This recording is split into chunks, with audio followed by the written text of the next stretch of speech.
Media के माध्यम से जो लोग आज भाजपा के इस प्रेस कॉन्फ्रेंस में जुड़े हैं उनका स्वागत है और उनको धन्यवाद भी है। आज एक बहुत ही महत्वपूर्ण विषय भारतीय जनता पार्टी आप सबके सामने रखना चाहती है।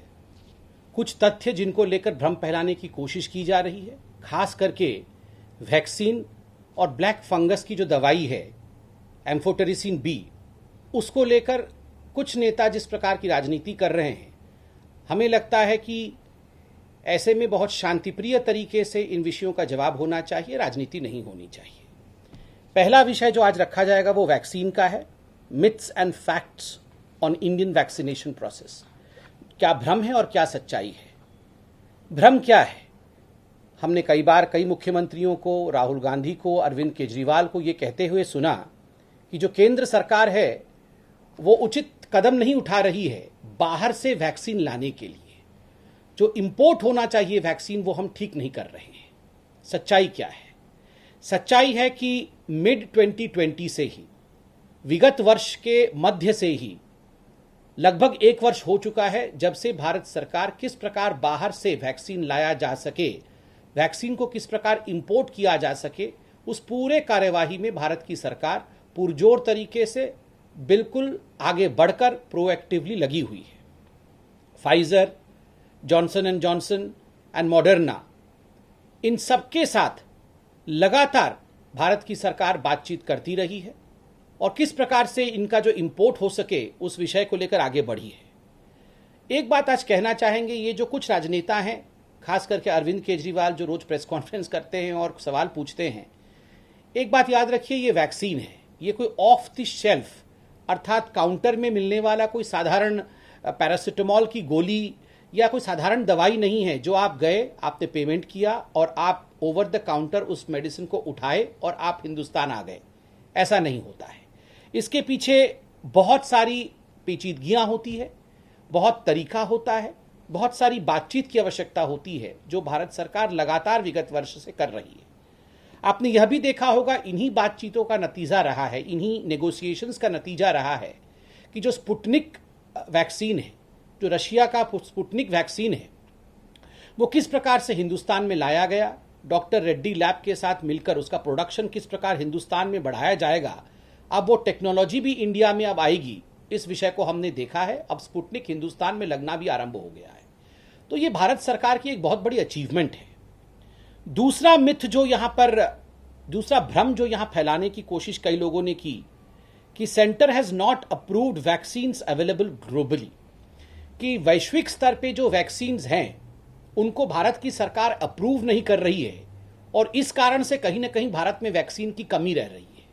मित्रों, ऐसा नहीं है, बिल्कुल ऐसा नहीं है। और मैं आपको उदाहरण देकर बताता हूं कि जो केंद्र की सरकार है उन्होंने भारत के अंदर वैक्सीन का प्रवेश हो सके, जो वैक्सीन बाहर निर्माण होते हैं उसके लिए जो भी नॉर्म्स होते हैं, जो भी कानून होते हैं, उसको उन्होंने लचक बनाया, उसको उन्होंने ईज किया था अप्रैल के महीने में।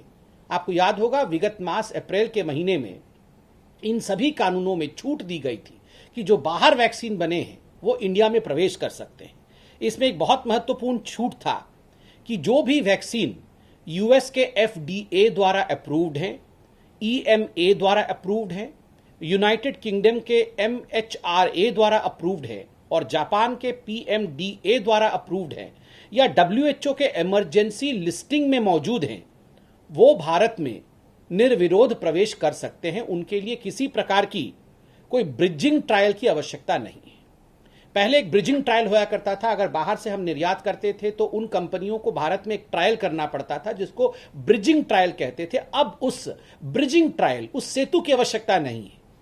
आप अगर इन कंपनियों द्वारा, इन देश के इन कंपनियों द्वारा, इन मानक द्वारा आपको बिल्कुल मानक प्राप्त है तो आप हिंदुस्तान में निर्विरोध प्रवेश कर सकते हैं। ये अप्रैल के महीने में ही हिंदुस्तान की सरकार ने जारी किया था। ठीक उसी प्रकार भारत ने एक और अमेंडमेंट करके जो ट्रायल रिक्वायरमेंट्स थी, इन वैक्सीन के मैन्युफैक्चरर्स की जो ट्रायल रिक्वायरमेंट्स थी उसको भी वेव ऑफ किया था। तो एक तरह से जो वैक्सीन दूसरे देशों से हिंदुस्तान आने में बिल्कुल मौजूद थी, जो तैयार थी, उनके लिए हमने वो द्वार खोल दिया था। तीसरा विषय जो यहां कई लोगों ने भ्रम फैलाया कि जो केंद्र की सरकार है वो डोमेस्टिक मैन्युफैक्चरिंग, घर के अंदर जो मैन्युफैक्चरिंग होती है, उसको कहीं ना कहीं तवज्जो नहीं दिया है, उसको बढ़ावा नहीं दिया है, और इसके कारण डोमेस्टिक मैन्युफैक्चरिंग कम हो रही है। बिल्कुल गलत बात है, इस भ्रम को तोड़ने की आवश्यकता है।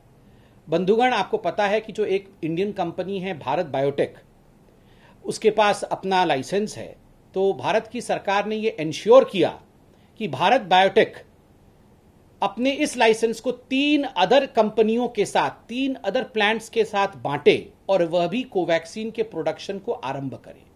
तो 3 और कंपनियों को भी बांटने का काम किया गया। ठीक उसी प्रकार भारत बायोटेक का अपना केवल एक प्लांट था। जब ये पूरा प्रोसेस शुरू हुआ तो कोवैक्सीन मैन्युफैक्चरिंग के लिए भारत बायोटेक का केवल एक प्लांट था।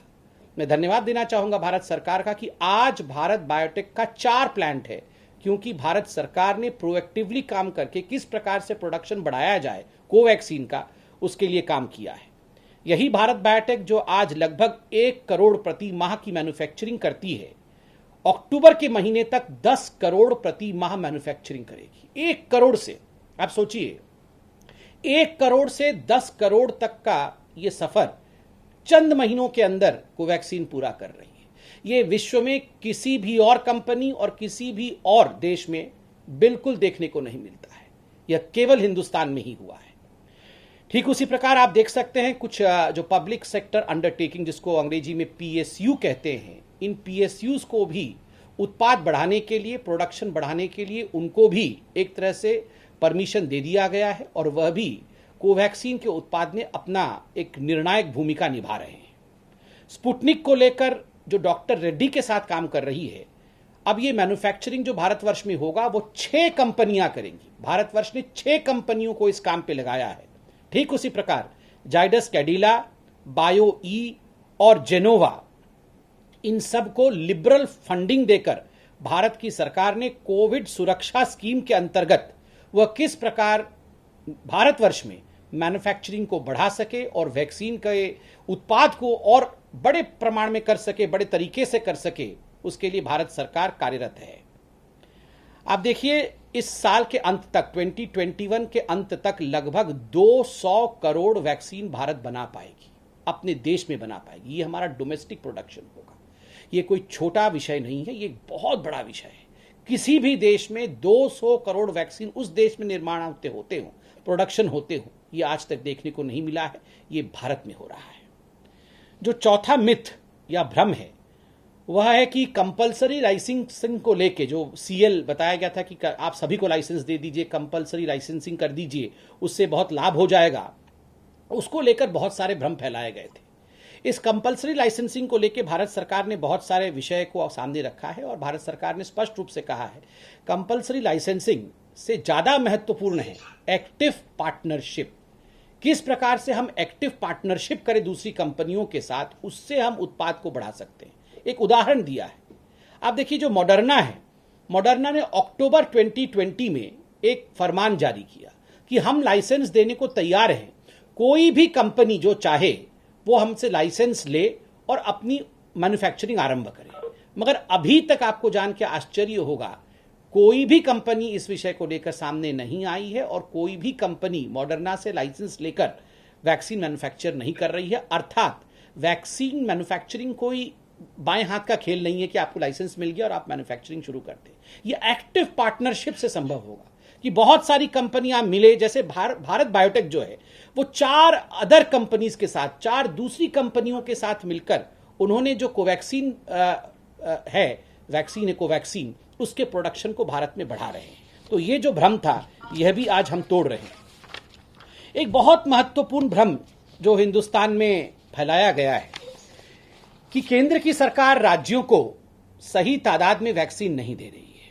बंधुगण, बहुत दुख के साथ कहना पड़ रहा है, और खास करके ये तो अरविंद केजरीवाल सबसे अधिक कहते हैं। मैं तो उनका आज कुछ कच्चा चिट्ठा भी लेके आया हूं, इसके बाद अभी खोलूंगा वो चिट्ठा भी।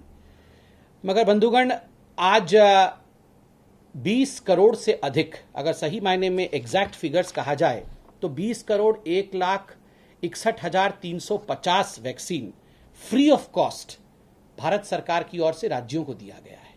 देखिए मित्रों, ये कोई वैक्सीन भारत सरकार जो प्रोक्योर करती है ये पार्लियामेंट के बिल्डिंग में या निर्माण भवन में बंद करके अपने लोगों के लिए नहीं रखती है। जो हमारा है वो सब आपका है, जो केंद्र का है वही तो राज्य का है। राज्य और केंद्र मिलके ही तो काम कर रहे हैं। ये दिल्ली की जनता को जाता है, उत्तर प्रदेश की जनता को जाता है, कर्नाटक की जनता को जाता है, ये उड़ीसा की जनता को जाता है, राज्य में ही जाता है। तो ये बहुत गलत बात है कि केंद्र राज्य को वैक्सीन नहीं दे रहा है, ये भ्रामक है। ये कहीं ना कहीं वन अपमैनशिप के लिए कि मैं सबसे अच्छा मुख्यमंत्री हूं, ये प्रूव करने की जो होड़ लगी हुई है कुछ मुख्यमंत्री और कुछ राजनेताओं में, मुझे लगता है ये कहीं ना कहीं इस युद्ध में उचित नहीं है। ये युद्ध की बेला है, इसमें इस प्रकार का होड़ नहीं होना चाहिए। देश आगे बढ़ना चाहिए, देश जीतना चाहिए। और बड़े दुख के साथ खास करके अरविंद केजरीवाल जी ने एक भ्रम फैलाया और बार बार कहा कि जो बच्चे हैं उनको यह भारतवर्ष वैक्सीनेट नहीं कर रहा है, और बार बार उन्होंने डिमांड किया कि बच्चों को वैक्सीनेट किया जाए। मैं तमाम उन लोगों को जो इस विषय को लेकर आगे बढ़ा रहे हैं उनसे कहना चाहूंगा, इसमें कोई दो मत नहीं है कि बच्चे ही हमारे देश के भविष्य है। बच्चे सुरक्षित रहेंगे, बच्चों को बीमारी नहीं होगी, ये केवल माँ बाप नहीं, ये हिंदुस्तान चाहता है। अगर बच्चों को बीमारी हो जाए तो फिर हम कहाँ जाएंगे। मगर वैक्सीनेशन एक वैज्ञानिक प्रक्रिया है, एक साइंटिफिक तरीका है, इसलिए आज पूरे विश्व में कहीं भी बच्चों पे वैक्सीनेशन की प्रक्रिया आरंभ नहीं हुई है। आज ट्रायल मोड पे है। हिंदुस्तान में भी यथाशीघ्र ये ट्रायल आरंभ हो रहा है। ट्रायल से पहले हम बच्चों को गिनी पिग के रूप में ट्रीट नहीं कर सकते। वो हमारे धरोहर हैं, वो कोई एक्सपेरिमेंट करने वाले गिनी पिग्स नहीं हैं कि हम अपने राजनीतिक मंसूबों को पूरे करने के लिए बच्चों को इंजेक्शन देना शुरू कर दें। जब तक कि WHO, जब तक कि पूरा विश्व इन सब विषयों पे वैज्ञानिक दृष्टिकोण के साथ कि उन पे कोई खराब असर नहीं पड़ता है, जो वैक्सीन वयस्कों को लगता है, एडल्ट्स को लगता है, वो बच्चों को लग सकता है। इन सभी विषयों में जब तक कि पुख्ता जानकारी के साथ ट्रायल्स कंप्लीट ना हो, हम अपनी बच्चों की जिंदगी के साथ खिलवाड़ नहीं कर सकते हैं। और केजरीवाल जी, आपसे भी हाथ जोड़ के निवेदन है, बच्चों को इस लड़ाई के बीच में मत लाइए। हम सब चाहते हैं बच्चे सुरक्षित रहें, मगर आप बच्चों को लाकर जिस प्रकार से वैक्सीनेशन ड्राइव को डिरेल करना चाहते हैं, मुझे लगता है ये उचित नहीं है। अब कुछ विषय गंभीरता के साथ दिल्ली पर आते हुए करेंगे। लगभग 12 बजे हैं, आप जानते हैं रोज 12 बजे, मुझे लगता है अभी 12:10 हुए हैं, तो 10-15 मिनट बाद अरविंद केजरीवाल जी का समय हो जाएगा, वो टीवी पे आएंगे, क्योंकि रोज 12 बजे के आसपास वो टीवी पे आते हैं और फिर कुछ भ्रामक बातें भी करते हैं, कुछ सवाल भी पूछते हैं। तो आज हमने सोचा कि हम भी कुछ सवाल बना के लाएं और उनसे पूछें, क्योंकि 10 मिनट बाद वो आने ही वाले हैं। केजरीवाल जी, मैं आज एक रिपोर्ट कार्ड लेके आया, ये 27 मई बाद वो आने ही वाले हैं। केजरीवाल जी, मैं आज एक रिपोर्ट कार्ड लेके आया, ये 27 मई 21 का रिपोर्ट कार्ड है वैक्सीन का, और मैं देश के सामने ये रिपोर्ट कार्ड पढ़ना चाहूँगा। आज तक देश में जो फ्री ऑफ कॉस्ट वैक्सीन दिया गया सभी राज्यों को, कुल मिला के मैंने कहा 20,01,61,350 है। दिल्ली को कितना अभी तक फ्री वैक्सीन दिया गया है केंद्र सरकार द्वारा? दिल्ली को अभी तक कुल मिला के 45,46,070, 45,46,070 इतनी वैक्सीन जो है वो दिल्ली को फ्री केंद्र सरकार से दिया गया है। डायरेक्ट प्रोक्योरमेंट दिल्ली की सरकार अर्थात अरविंद केजरीवाल जी ने डायरेक्ट प्रोक्योरमेंट कंपनियों से कितना किया है? 8,17,690। अरविंद केजरीवाल जी, आपको केंद्र सरकार ने लगभग 46 लाख वैक्सीन दिए हैं और आपने अभी तक कुल मिलाकर के 8,17,000 वैक्सीन प्रोक्योर किए हैं। और अरविंद केजरीवाल जी, जो मैं आगे कहने वाला हूं वो आप नोट कर लें और इसका जवाब जब आप टीवी पे आएंगे तो जरूर दीजिएगा। ये जो प्राइवेट हॉस्पिटल्स हैं दिल्ली में, मैं तो मानता हूं वो सरकार से छोटी हैं, सरकार तो बहुत बड़ी ताकत होती है। ये प्राइवेट हॉस्पिटल्स ने अपने बूते पर अभी तक 9,04,720 वैक्सीन प्रोक्योर किए। 9,04,720 वैक्सीन प्रोक्योर किए हैं प्राइवेट हॉस्पिटल्स अपने बूते पर। तो आप सोचिए, दिल्ली सरकार ने जितना प्रोक्योर किया है 8,17,000, उससे कहीं ज्यादा प्राइवेट हॉस्पिटल्स ने प्रोक्योर कर लिया है। मैं तो जनता से पूछना चाहूंगा, चलिए हम तो राजनीतिक पार्टी के हैं, मगर जनता भी जवाब दे देगी। जनता समझती है कि प्राइवेट हॉस्पिटल बड़े हैं या दिल्ली की सरकार बड़ी है। और अभी तक जो टोटल डोज एडमिनिस्टर किया है दिल्ली ने, जो वैक्सीन लगाया है, वो 52,25,240 लोगों को लगाया है। 52 lakhs 25,240, जिसमें 46 लाख जो है वो केंद्र सरकार ने दिया है। 9 लाख के आसपास तो आप देख रहे हैं प्राइवेट हॉस्पिटल के पास है।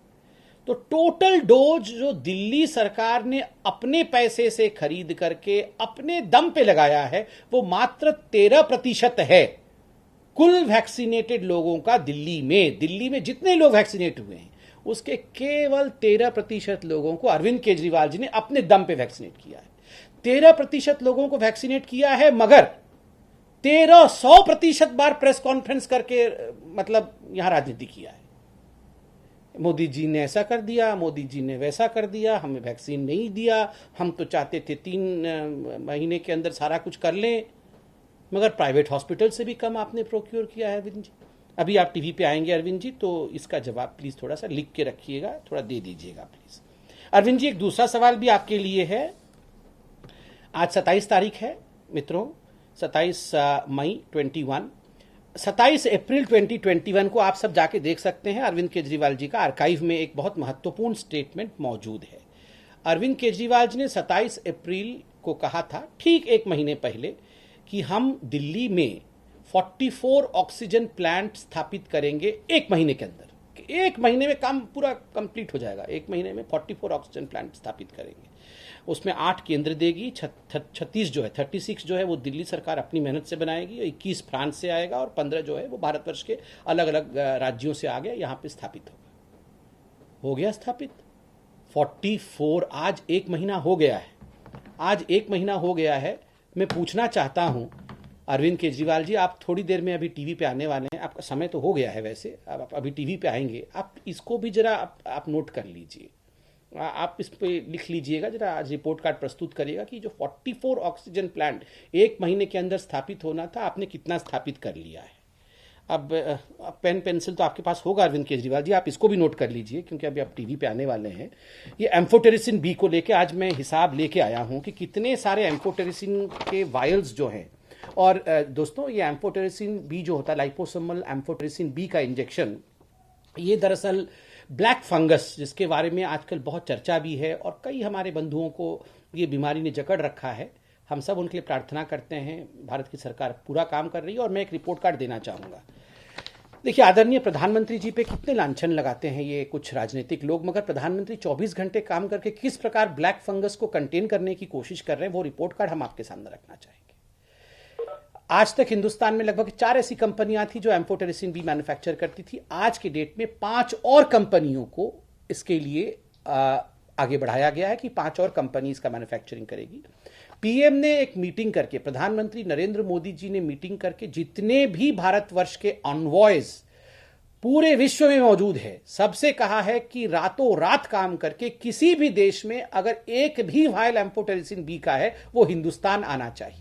और इसमें कई देशों से बातचीत हुई और मुख्यतः जिलेड साइंसेस जो यूएसए का है, उनके साथ एक बहुत बड़ी वार्ता हुई। और हम धन्यवाद देना चाहेंगे जिलेड साइंसेस का और हमारे ऑनवॉयज का कि उन्होंने ये किया है जो मैं आपके सामने बताने वाला हूं।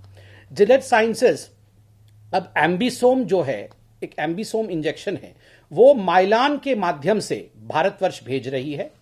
1,21,000 वायल हिंदुस्तान आ चुके हैं आज के डेट में जब हम ये प्रेस कॉन्फ्रेंस कर रहे हैं। 85,000 वायल्स अभी रास्ते में है। एक आध दिन में 85,000 वायल भी भारतवर्ष पहुंचेंगे। ये जो कंपनी जिलेड साइंसेस है, वो 1 मिलियन डोज एम्बिसोम ये इंडिया को सप्लाई करेगी आने वाले समय में, बहुत जल्दी ही। और जिस कंपनी का मैंने नाम लिया जिलेड साइंसेस, उन्होंने अपना जो भी स्टॉक पूरे विश्व में था उसको विड्रॉ कर लिया है और सारा स्टॉक हिंदुस्तान को सप्लाई किया जाएगा। ये बहुत बड़ी अचीवमेंट है और ये नरेंद्र मोदी जी ने सभी ऑनवॉयस के साथ मिलकर के डायरेक्ट इंटरवेंशन करके ये अचीव किया है। अब अरविंद जी, चूंकि समय हो गया, आप टीवी पे आएंगे, मैं ज्यादा नहीं बोलूंगा, मगर दिल्ली को जो मिला है मैं आपको बता देता हूं एलोकेशन।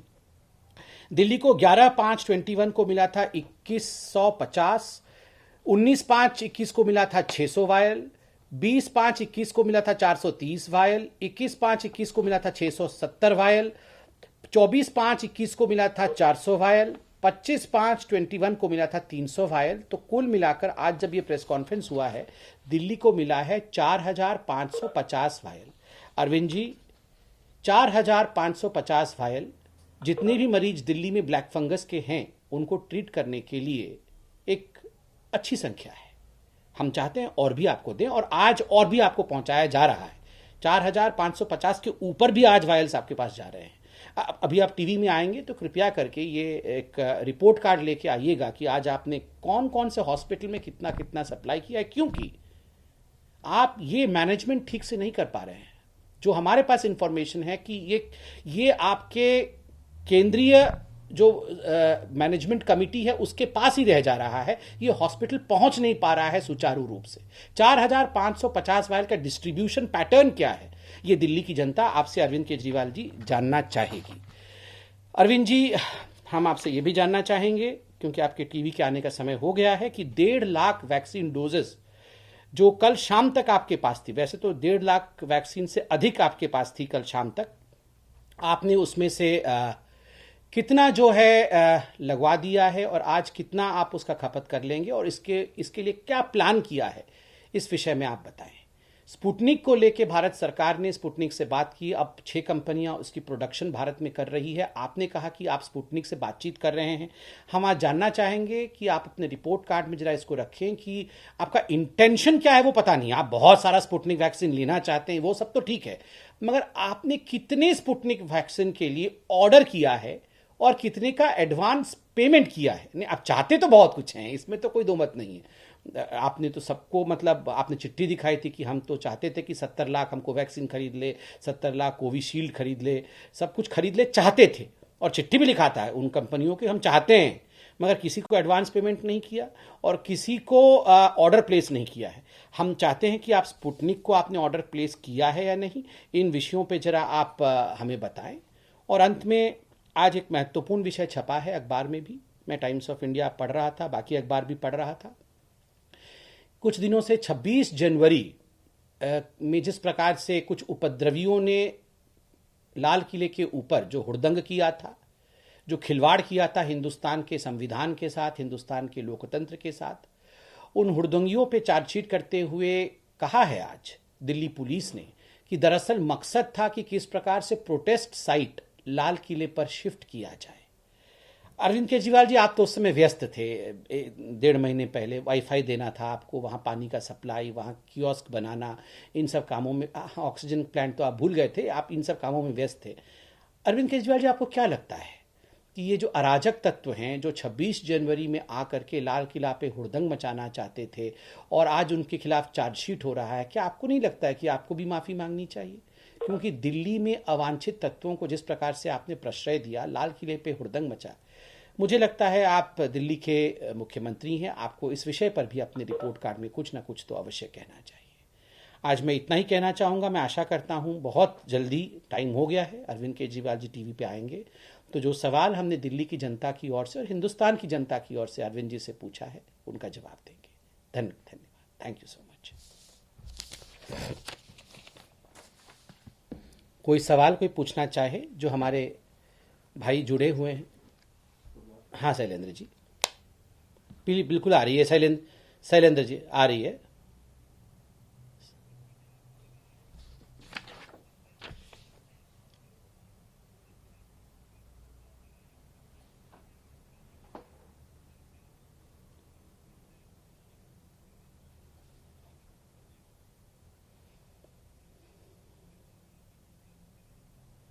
नहीं शैलेंद्र जी, हम तो कोई आरोप प्रत्यारोप की राजनीति में पड़ना ही नहीं चाहते हैं।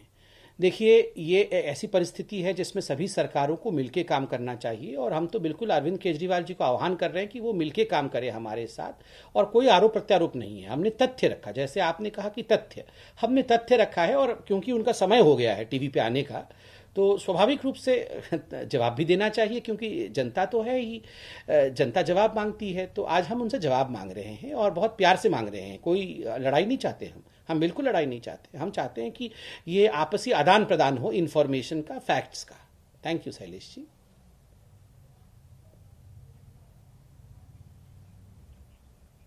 या I can hear you sir.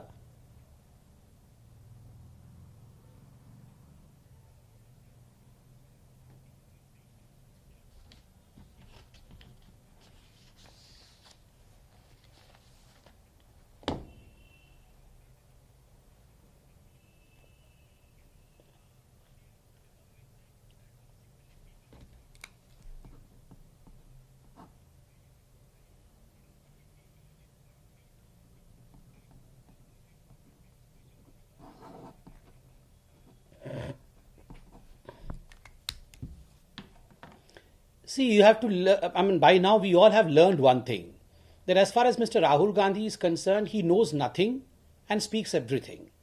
So when he says that, in fact, the Indian data about death as far as COVID is concerned, that is not rightly placed. I mean, does he mean to say that Rajasthan, which is a Congress-ruled state, does he mean to say Maharashtra, in fact, one of the states which had the highest number of cases, the highest number of death while we have this press conference? Does he mean to say Chhattisgarh and the other states did not give out the right data? So he should pick up the phone, he should talk to the chief ministers of Congress-ruled states. As you rightly pointed out, there is a huge discrepancy between what is projected as far as death data in Rajasthan is concerned and what the actual figures are. He should pick up the phone, he should talk to their chief ministers rather than existing in the republic of Twitter and playing this tweet game. Yes, ANI.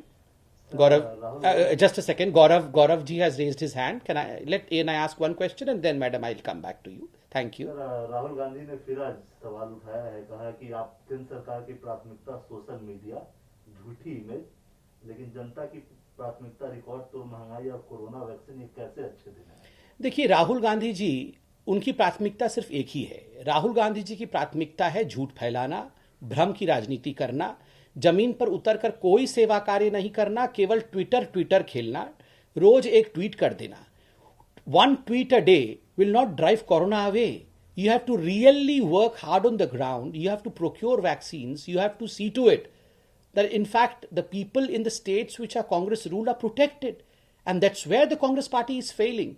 We had maximum number of cases from Maharashtra, which is in fact a MVA ruled state. We had maximum number of deaths. And in fact, while we have this press conference, the state which has reported most number of deaths, more than 1,000, is Maharashtra.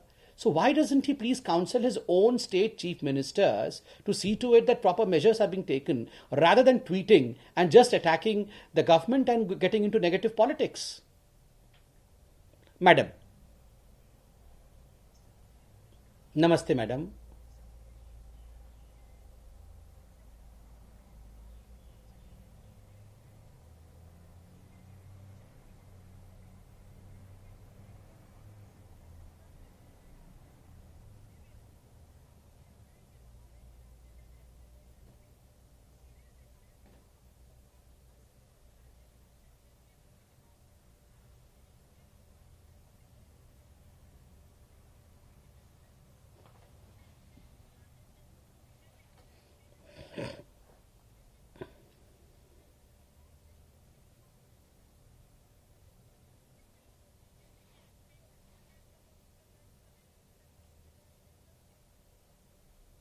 Sunita ji, अच्छा प्रश्न है और ये हमें बुरा नहीं लगा।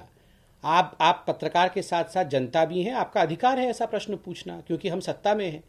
मैं व्यक्तिगत रूप से तो नहीं जानता हूं कि आपके क्षेत्र का एमएलए एमपी कौन है, मगर मैं मानता हूं कि भारतीय जनता पार्टी के एमएलए एमपी सेवा ही संगठन के माध्यम से उन्होंने दिन रात काम किया है। सरकार ने दिन रात काम किया है। हो सकता है कोई एक आध फोन ना उठा पाया हो कोई व्यक्ति, ये व्यक्तिगत विषय का मैं जवाब नहीं दे सकता, मगर मैं आज बताना चाहूँगा, भारतीय जनता पार्टी के राष्ट्रीय अध्यक्ष माननीय जेपी नड्डा जी दिन रात एक कर रहे हैं। सभी एमएलए और एमपी के साथ उनकी वार्तालाप हो रही है और किस प्रकार से सेवा ही संगठन को गांव गांव तक पहुंचाना है। अभी थोड़ी देर में आपको एक डिटेल प्रेस नोट भी मिलेगा कि आने वाले 30 तारीख को 1 लाख गांव तक भारतीय जनता पार्टी सेवा ही संगठन के कार्यक्रम को लेकर पहुंच रही है। सरकार तो 80 करोड़ लोगों को पूरे देश में राशन दे रही है, वैक्सीनेशन का काम भी चल रहा है। और सुनीता जी, जो आपने प्रश्न पूछा, मुझे लगता है फिर भी हम सबको और ज़्यादा मेहनत करने की आवश्यकता है और आपके आशीर्वाद से, नड्डा जी के इंस्ट्रक्शंस के अनुसार, जो हमारे पार्टी के अध्यक्ष हैं, हम सब बिल्कुल कार्यवाही करते रहेंगे, मेहनत करते रहेंगे जमीन पर। जी, yes sir.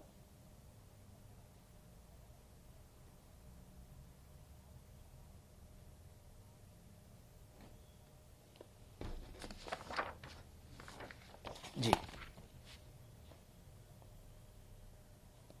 Ji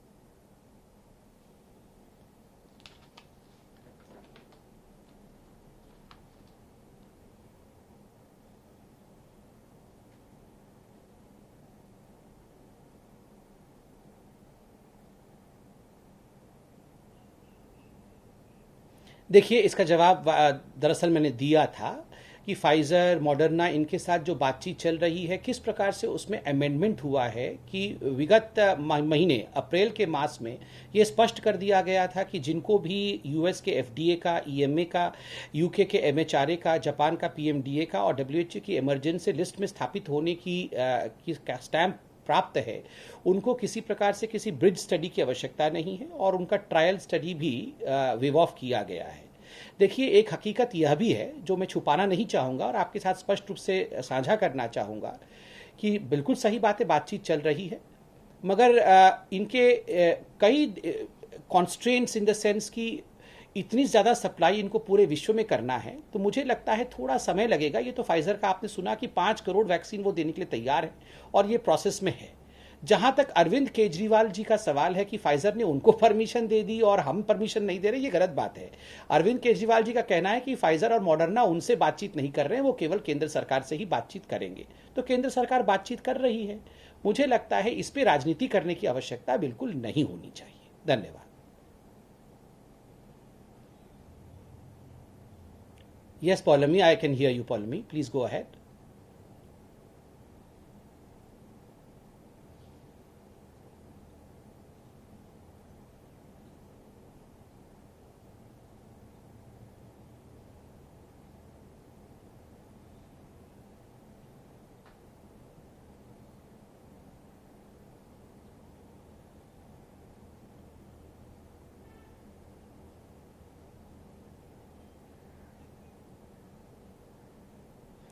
See, Paulami, as far as the export of the vaccine is concerned, the Bharatiya Janata Party held a detailed press conference as to why it was exported. It was only 1 crore vaccine which was exported as quote-unquote charity or in fact as a gift to the neighboring countries, and which is epidemiologically sound step as well. But most of the others were exported because there were liabilities, licensing liabilities as well as commercial liabilities, which have been talked in detail. As far as saying that we are the ones who were not in fact coming out with a good vaccine policy or scheme, let me remind Ms. Priyanka Gandhi, let me remind a few others as well, that they were the ones who were responsible for the vaccine hesitancy initially, despite the fact that in fact the Bharatiya Janata Party government in the center and Modi ji rolled out in fact the vaccine policy on 16th of January, and it was open for the frontline warriors of corona, open for the doctors and nurses. Many states showed an abysmal low turnout. That was because of the vaccine hesitancy, which was promoted by people like Priyanka Vadra, people like Rahul Gandhi, people like Manish Tiwari, Shashi Tharoor. These were the peoples, Abhishek, Akhilesh Yadav. These were the people who in fact were confronting the truth about vaccine. And let me also remind you, there were 4 chief ministers of Congress-ruled state which did not want Covaxin back then. They said that we would not be vaccinating people with Covaxin. So rather than asking us question, Priyanka Vadra in fact should be answering. And I would like to know whether Ms. Priyanka Vadra and Rahul Gandhi, both of them, are they vaccinated? Have they themselves taken the vaccine or not? Thank you.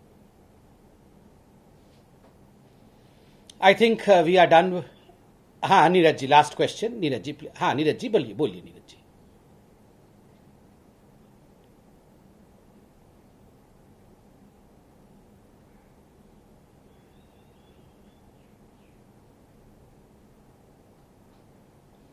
मैं तो इतना ही कहना, मैंने देखा नहीं है क्या statement जारी किया है, मैं इतना ही कहना चाहूँगा, भारत विश्व में सबसे सुरक्षित देश है, सब लोग यहाँ सुरक्षित है, किसी को परेशान होने की कोई आवश्यकता नहीं है। Thank you so much. Anamika ji पूछिए, विल एंड दिस।